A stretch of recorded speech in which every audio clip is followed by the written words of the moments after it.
applies only while a person... Chapter 7. No longer bound to the law. Now, dear brothers and sisters, you who are familiar with the law, don't you know that the law applies only while a person is living? For example, when a woman marries, the law binds her to her husband as long as he is alive. But if he dies, the laws of marriage no longer apply to her. So while her husband is alive, she would be committing adultery if she married another man.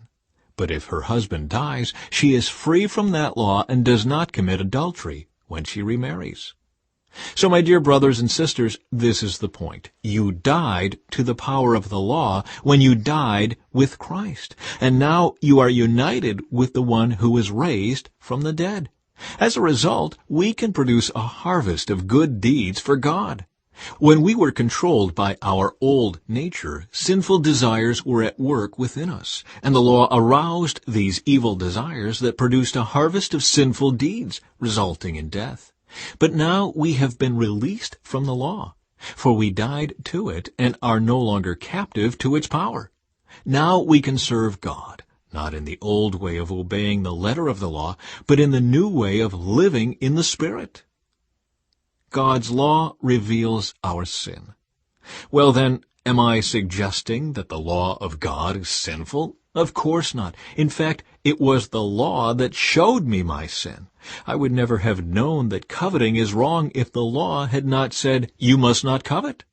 But sin used this command to arouse all kinds of covetous desires within me. If there were no law, sin would not have that power. At one time, I lived without understanding the law.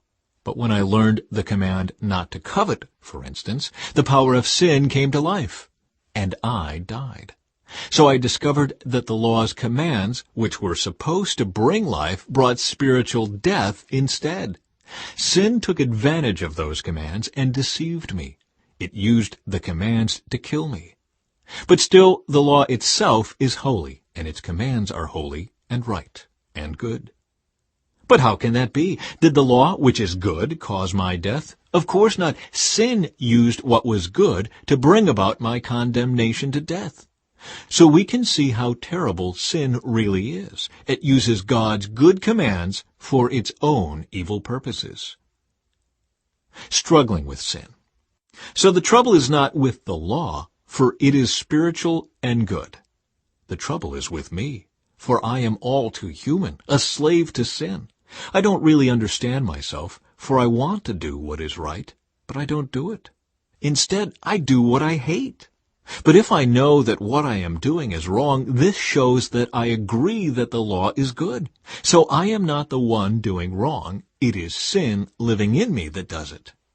And I know that nothing good lives in me, that is, in my sinful nature.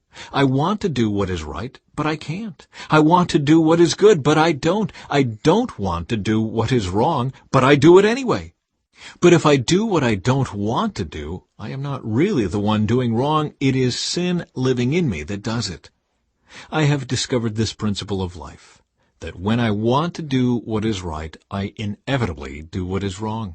I love God's law with all my heart, but there is another power within me that is at war with my mind. This power makes me a slave to the sin that is still within me.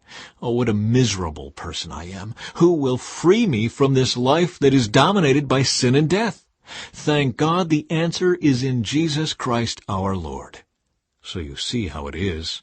In my mind, I really want to obey God's law, but because of my sinful nature, I am a slave to sin.